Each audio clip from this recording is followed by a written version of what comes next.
Yo, YouTube, this is Ronan Joe Genji representing Ronan Joe Chronicles, and I'm here for another movie review. I went to go see Overlord a few nights ago, but I've been busy and tired, so I'm getting to it today. Anyway, with that being said, the film is directed by Julius Avery, and the film is written by Billy Ray and Mark L. Smith. And I got a list of the cast members here, so I'm going to look at it and read it because I forgot some of their names. But all the actors in here were tremendously great. So I'm going to just put that out there. Anyway, I'm going to read them all. So the film stars Jovan Adepo, Wyatt Russell, the son of Kurt Russell. I have a lot to say about him. He was dope. Matilda Oliver, Palu Asbeck, John Magaro, Lane D. Castecker, and he's the actor from Agents of S.H.I.E.L.D. You guys probably know him from Agents of S.H.I.E.L.D. He was really good in this too. So anyway, the story is basically about a bunch of paratroopers who are on a mission to invade France during the World War to bring down this Nazi tower. And they come across this crazy conspiracy theory of scientists being experimented on. And that's pretty much your story in a nutshell. There's more to it, but I don't want to ruin anything for you. And my first impressions is when I first heard about this movie, I remember hearing that this was going to be a J.J. Abrams produced film, which it is, and it feels very much like a J.J. Abrams film. And what I love about him is that this movie only had one trailer, and I noticed that the marketing for Bad Robot films and anything affiliated with J.J. Abrams is untraditional marketing. He doesn't market his films like everybody else. J.J. Abrams is different. He's going to surprise you and throw something out of left field. Like he'll announce a movie and it'll come out a week later or the day of the announcement. Or he'll tell you some information to make you think one thing and then show you something else. So I love it. How I went in cold, even though I knew what this movie was and what it was about. And that's another great thing about the trailers, that you get exactly what you asked for. And if you haven't seen the trailers, that's great. And if you have, again, you know what you're getting. And the assumption was that this was going to be part of the Cloverfield universe, that this movie was going to be a Cloverfield thing. After watching it, it doesn't feel like one, but I still love the possibility that, hey, it could be a Cloverfield movie, and that is somewhat in this universe. But it's an amazing standalone film. And what I love about it is that you have this great merging of a fast-paced, kick-ass war movie. Then you have pieces of a monster movie. And then it turns into a horror movie when you get midway through it. It goes into overdrive and it doesn't stop. And it feels like, as an audience member viewer, that you have your Xbox One controller or your PS4 controller and you're playing online and you and your friends are trying to survive. This movie really felt like a video game experience to the max. From its camera work, to its top-notch directing, to the fast-paced suspense and everything. You really didn't have time to breathe, because the way this movie starts off, it literally throws you right into a war zone. These soldiers have no idea what they're getting into. They're thinking that they're going, to fight a traditional battle. We're taking out Nazis, not knowing that these soldiers were being experimented on. And I also forgot to mention, there's a little bit of shades of Castle Wolfenstein. But my first impressions of this movie was like, they took Steven Spielberg's Saving Private Ryan and merged it with Stuart Gordon's Reanimator. This movie's insane. And the level of gore was awesome. It was tasteful. It really felt like a throwback to the golden era of cinema. These are the kind of movies that were made in the 1940s and in the 1950s. And I felt like Overlord was a celebration of that, because it took the idea and the tropes and the concept of a B movie and gave it an A grade by its expertise and its presentation. The way it was put together, this was a celebration of B movies. But the B movie that was made here feels like an A film. And that's my opinion on it. It feels like an A film. So it took those ideologies and those ideas and those concepts from the glory days of Hollywood cinema. And when I touch off like that, the movie does this amazing thing where it has this black and white feel and this grainy looking grindhouse feel.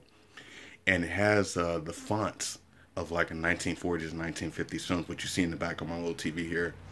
And the movie starts off like a traditional historical World War I or World War II film.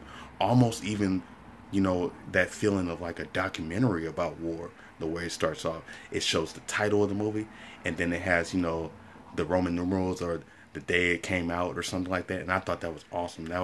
little things like that, cinephiles and film buffs are going to catch on, because it felt like an awesome golden age cinema throwback.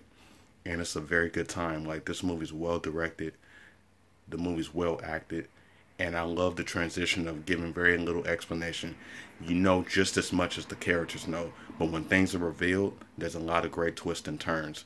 And I really also love that this movie takes its time, even to give us character moments, even when it's not necessary.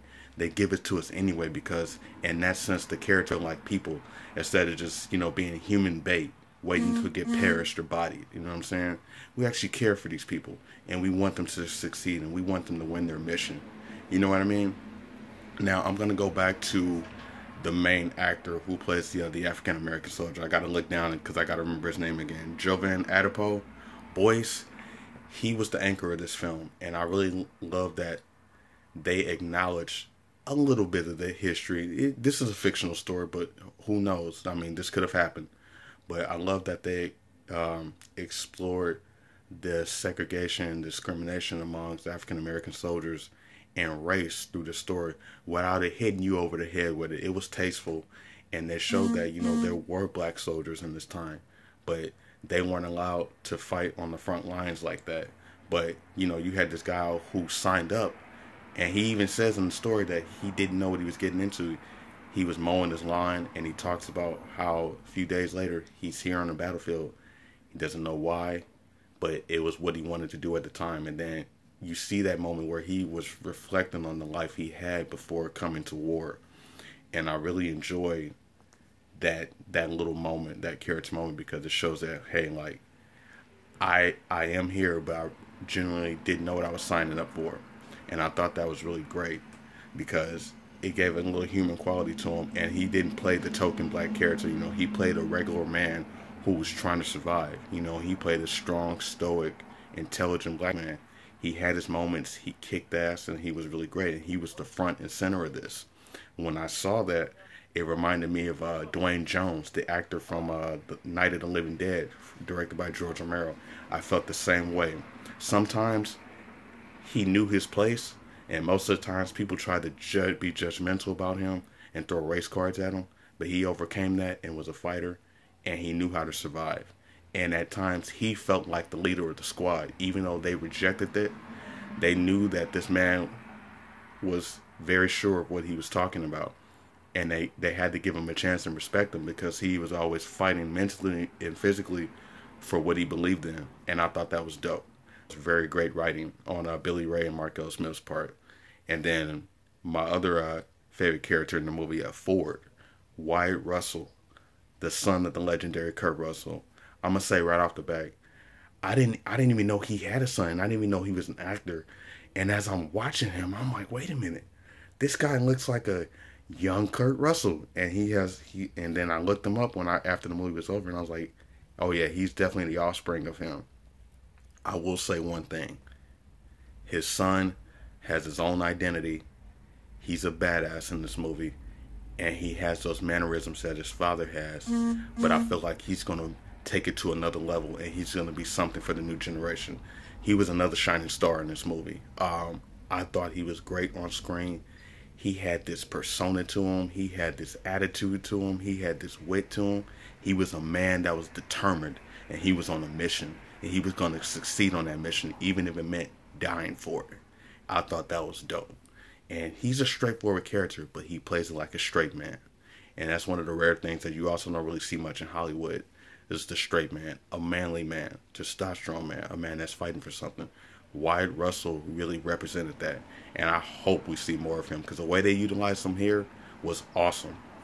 And then also Matilda Oliver, who plays Chloe, she was really good in the film too. Not playing no damsel in distress, but she has moments where she's able to fight along, on the sidelines with the men. She's able to be out there on the battlefield, but she's a family woman. She lost her mother. Her mother was sick.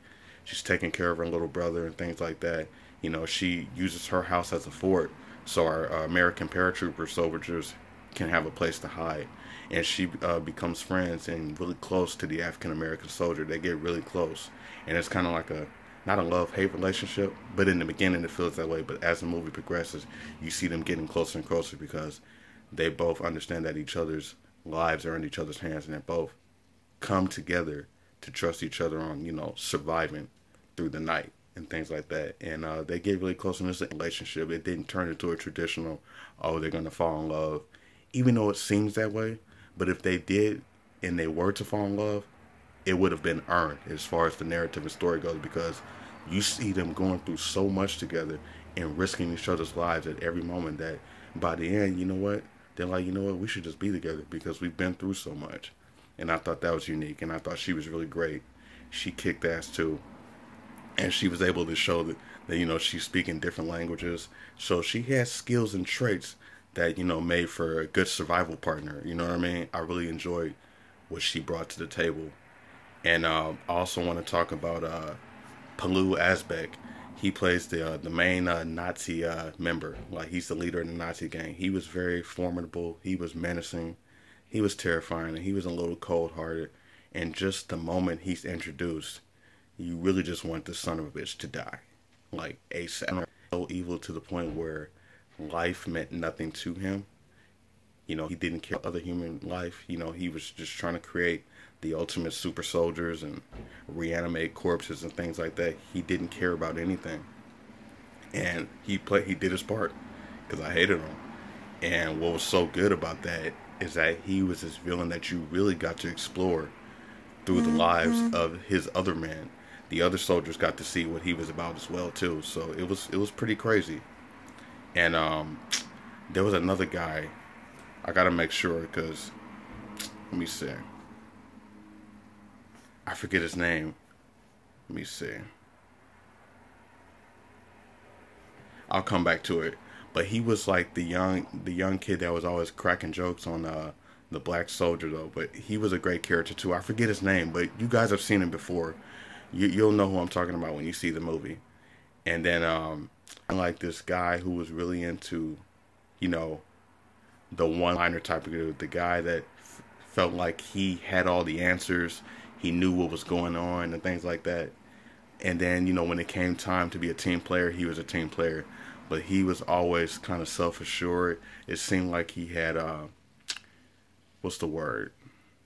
Like self-esteem issues. He was always kind of looking down upon himself. And the way he dealt with that is by cracking jokes and trying to insult other people. When in reality, he knew that he needed his team members.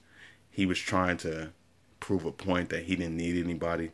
But then he realized that, hey, these are all my friends and these are my colleagues that I have. This is my squad, and I got to fight with them.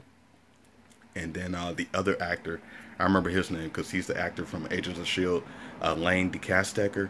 He was really good, and it was very unusual seeing him with an American accent, because on Agents of S.H.I.E.L.D. and things in other movies, he has the the British accent. And it's really cool. Like, he was able to you buy him as an American soldier.